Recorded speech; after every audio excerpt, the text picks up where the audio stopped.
Okay, we're working on a Hobart LXIh commercial style dishwasher Undercounter. The problem that the customer is having with the unit is that it's leaking from the bottom left corner.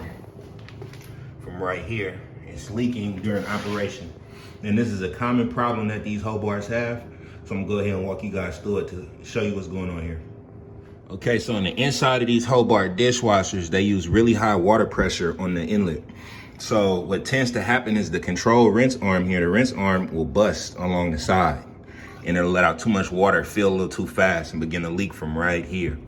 So to get that rinse arm out to check it, what you do is take this here. Sometimes it's finger tight, and excuse my, I'm holding the camera, so hopefully the quality is not too bad, but sometimes this is finger tight. Sometimes you gotta get in there with some pliers. I was lucky, this is finger tight. You just go ahead and unscrew this bolt here.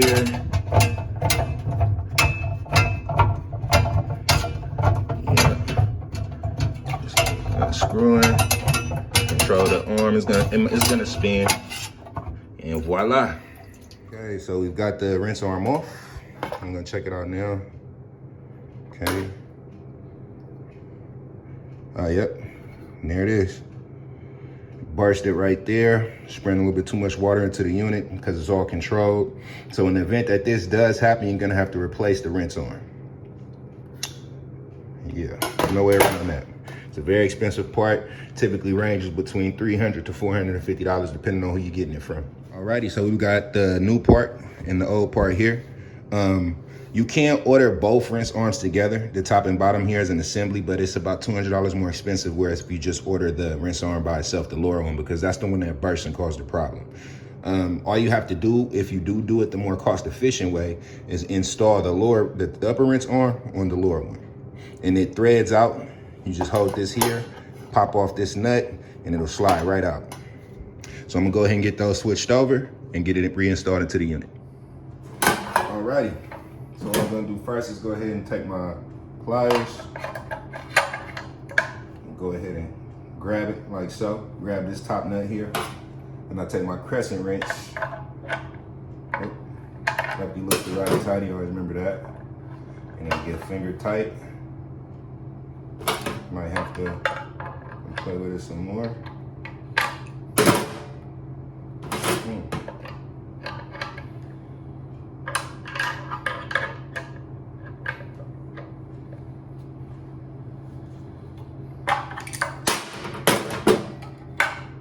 And it should pop right on out.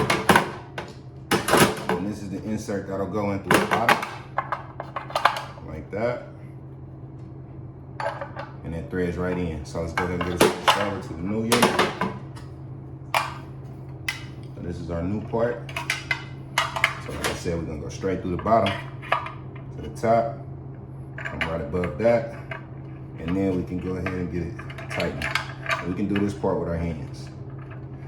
This unit does swing and turn, so it will tighten itself.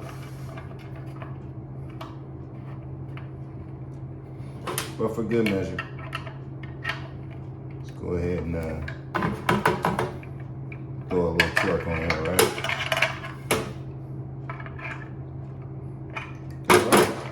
Let's go ahead and get the unit, this sucker installed back in the unit. Alrighty, so you got your threads here on the bottom of the arm. Just want to sit it down, and you always want to make sure it's flush before you start the thread, because you can strip that plastic down there and then you've got a much larger problem. Excuse my angles, I'm holding the camera and working at the same time. Get that threaded in there, nice and tight. Make sure it rotates and turns. Alrighty, voila.